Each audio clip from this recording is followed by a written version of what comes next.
Okay, here's the next problem with the Jeep. Well, that's not good.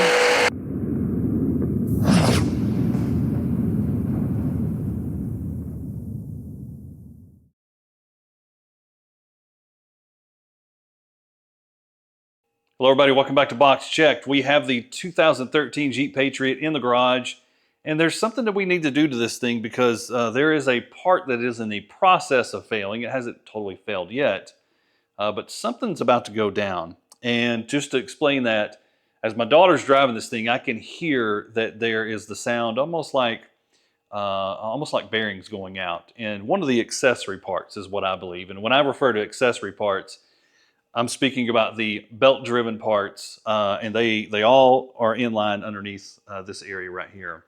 So everything is functioning properly. So I don't have any tattletales in terms of like something is visibly failing, but I can audibly hear something's about to go out.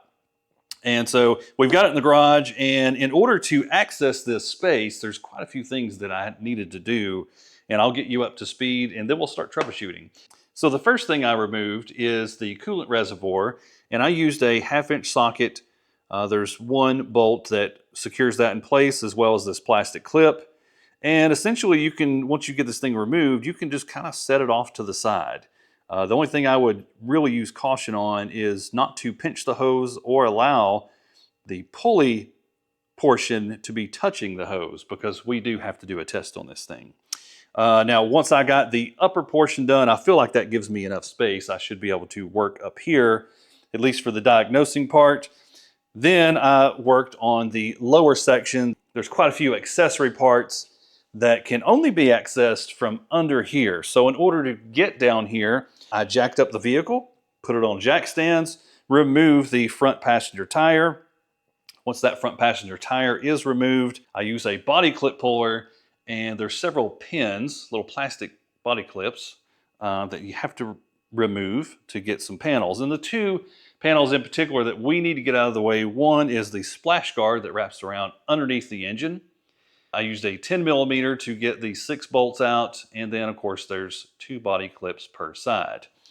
And once that is out of the way, there is a splash guard in this wheel well, and it's really going to open up the space. I believe I used a 9/32 to get the 3 screws out, and then there's also 2 body clips.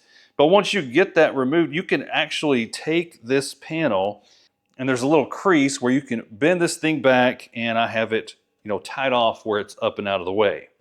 So that's where we're at right now. And what I'm going to do is I'm going to take the camera off the tripod. I'm just going to kind of show you the upper view, what I can see from the top, and then the lower view, what I can see from the bottom. Okay, so front passenger side, and I'm going to be just as steady as I can. But here is the upper section that we can see. Pretty tight space.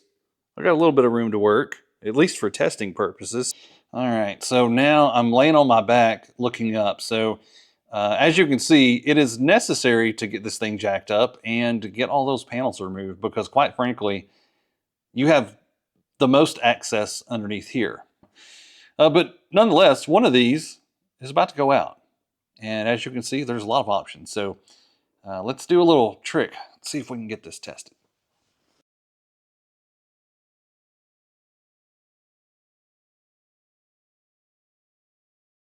What I'm going to do now is I'm going to remove this belt, and to do that we need to loosen the tension, and so there is a spring tensioner. It takes a 5/8. I'm going to hook the box end of the 5/8 to that tensioner pulley, and then I'm going to add some leverage and double a wrench up. And the only caution I would throw out here is just make sure that it's locked on there really good. And now I'm going to relieve the tension. We don't want it to snap back. Okay. Another thing I did was I took a photograph of the way this belt runs. I'm going to change this belt, by the way. Might as well, because I'm already down here. All right, now that I have it loosened, I can relieve the tension, take that off, and get these wrenches out of here.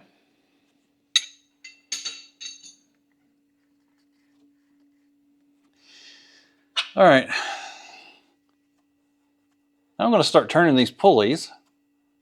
That one's smooth. Not going to be able to turn that one.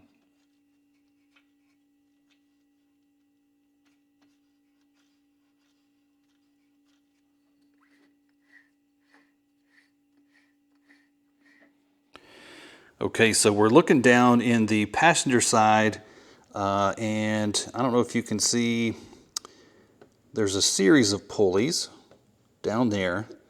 And my hand, unfortunately, I apologize, my hand is going to block this, I believe. But starting with this top one, this is an idler pulley, and I'm turning it, and I really can't hear anything. I think that's good, actually. Whenever I go below, I'm going to reach into the tensioner pulley, and we can definitely hear a difference. So 2 idler pulleys and a tensioner pulley is kind of what we're going after. I'm going to show you the kit that I got right here. This is Duralast serpentine belt kit, and this kit comes with the new tensioner, which you've kind of already seen. It does come with the belt. It also comes with 2 idler pulleys. So we're going to be changing all this. Now, one thing I do want to mention is this has a pin. It's pinned in place. So this, I believe, is under load right now, and it's pinned so we can access these 2 bolts. If it wasn't pinned, that pulley, I think, is actually in the way of this one right here. And here's something else I like. Taped inside the box is a serpentine, a little map, diagram of how it goes. So the first thing we're going to do, in order to access the tensioner pulley, you actually have to get the idler pulleys out of your way anyway. So I'm going to go ahead and remove these idler pulleys first, and these are easy. They're not reverse thread. It's lefty loosey on these. Now, once you get the 2 idler pulleys out of the way, now we can access the tensioner pulley. And there's 2 13mm bolts that are holding on the tensioner pulley. These are a little bit more challenging. The one underneath is easier to get to, so I'm going to go after that one first. After I get that lower one undone, I will go up to the upper side and remove that upper bolt. Now, once those 2 bolts are removed from the tensioner, you can then fish it out, and you can actually get this one out from the top. That's where I pulled it out from anyway. Now, what I'm going to do is I'm just going to give it a little spin, and I'll let you listen to what it sounds like.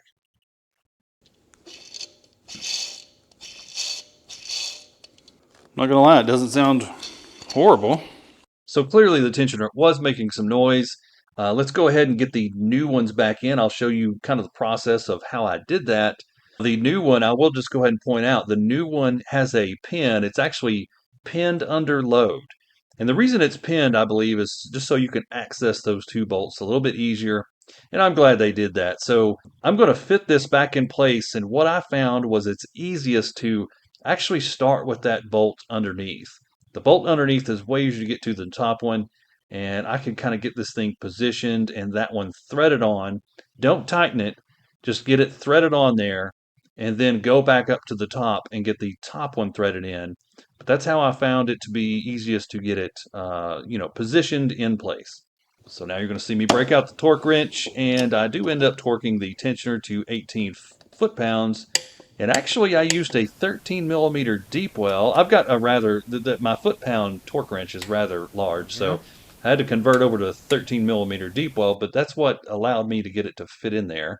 Now that the tensioner's on and we've got it torqued, now it's time to remove that pin. I don't have this on video. And the reason I don't have this on video is because it actually required 2 people. So just warning, this is going to require 2 people. Person number 1 is going to be underneath the vehicle, and you're going to have to use a tensioner wrench, or in my case, I'm using 2 wrenches, and you are going to work the spring to where it relieves the tension from that pin. And person number 2 is going to have to be on top with a pair of vice grips to pull that pin out. And once that person underneath gets the signal, pin's been pulled, they can then relieve the pressure, and that's how we ended up getting that pin out. Now that I'm back to one person stuff, it's time to put on these idler pulleys. So the idler pulleys, when I put on the new ones were actually 15mm. socket. And again, same way they came off. Super easy, one bolt, righty-tighty. I did not torque these. I just got them tight. So upper and lower, nothing special here. They're on, and at that point, I could install the belt and do a test. So this is the results of that test. Now let's see if it works.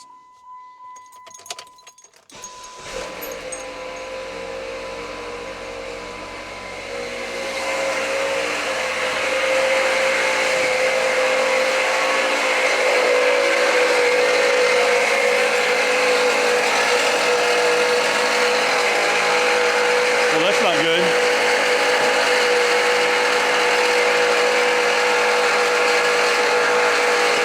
That, folks, is the face of pure defeat, a little confusion, and some disappointment. Okay, we're back on the job. This is day number 2 at this point. Now, yesterday what we did was we conducted some tests, and with those tests, whenever I was spinning each individual pulley, where it's just unrestricted, there's no belt on there, the only thing I could get to produce any noise was the tensioner pulley. We replaced that. While it was making noise, it wasn't the main culprit of whatever's happening with this.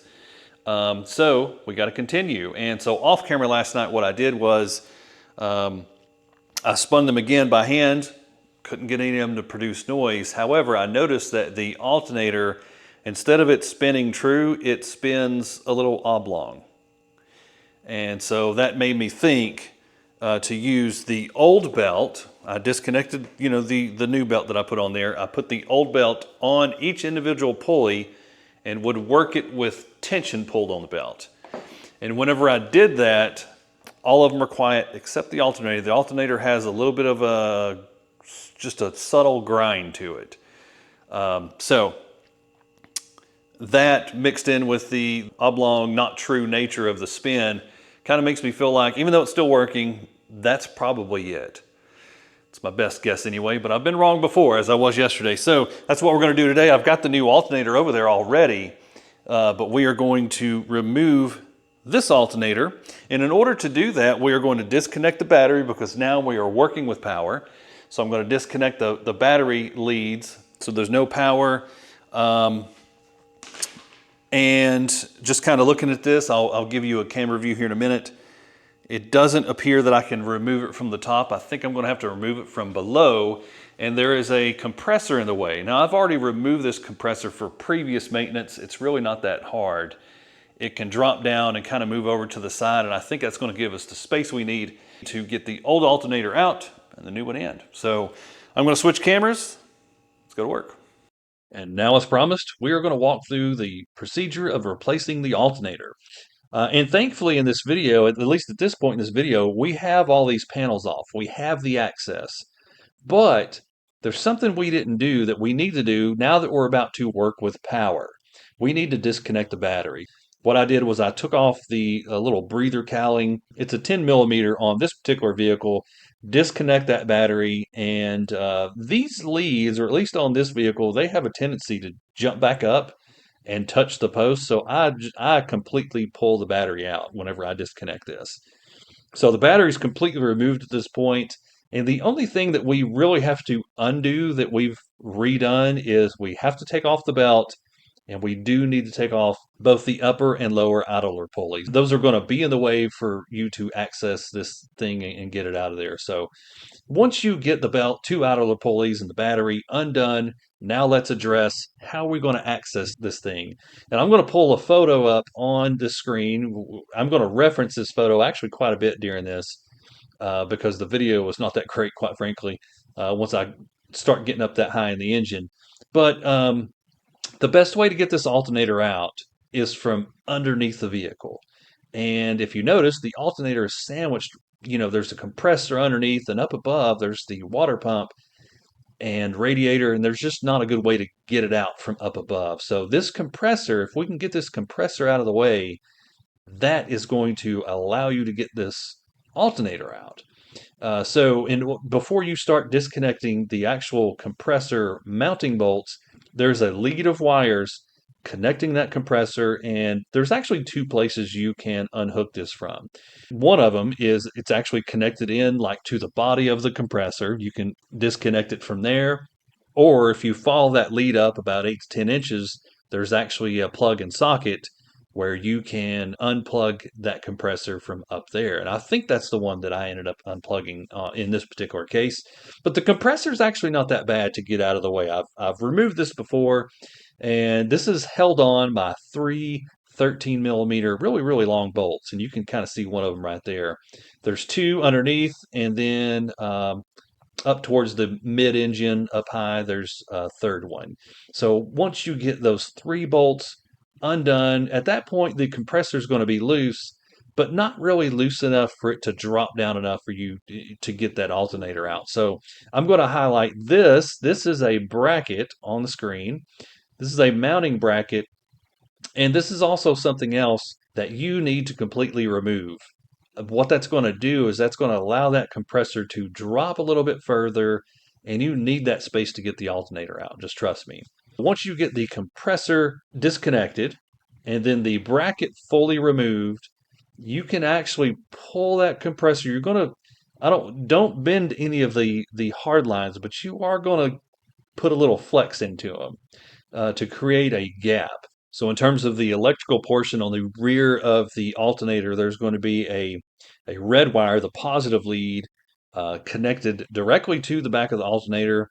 Disconnect that and rethread on that nut. And there's also a little plug and socket that you disconnect. Once you get the actual electrical portion disconnected, then you can undo the mounting bolts of the alternator. Now, the alternator sits in just a little bit of a cradle. I don't have a photo of this. I don't have a video of it. The video camera just wouldn't capture in that tight space, but it's kind of in a cradle. You're going to completely remove that top bolt. The lower bolt, you could actually loosen it and work this alternator out of that cradle without fully disconnecting the lower bolt. Now on mine, there's a great deal of corrosion, and I did end up having to fully remove that lower bolt. But you'll see what I'm talking about if you're doing this. But once you get that alternator disconnected, you're going to slowly and oh so carefully work it down, and you're going to work it down into that void you created when you lowered the compressor. What I found is I had to really flex the compressor down to kind of an uncomfortable level, just to be quite honest with you, in order to get that alternator out. But once you get the alternator out, what I recommend you do is take your old part and just set it next to your new part and just confirm that the mounting bolts, the plug-ins have the same number of prongs. I mean, you're just making sure this is a good match before you start installing a part like this on. So this is a good match, and just going to go in reverse order.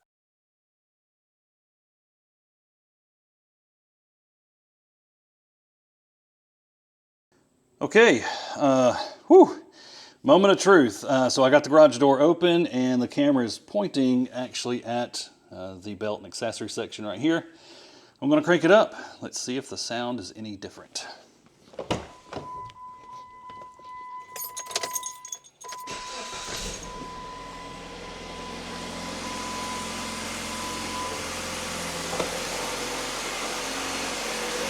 Much better.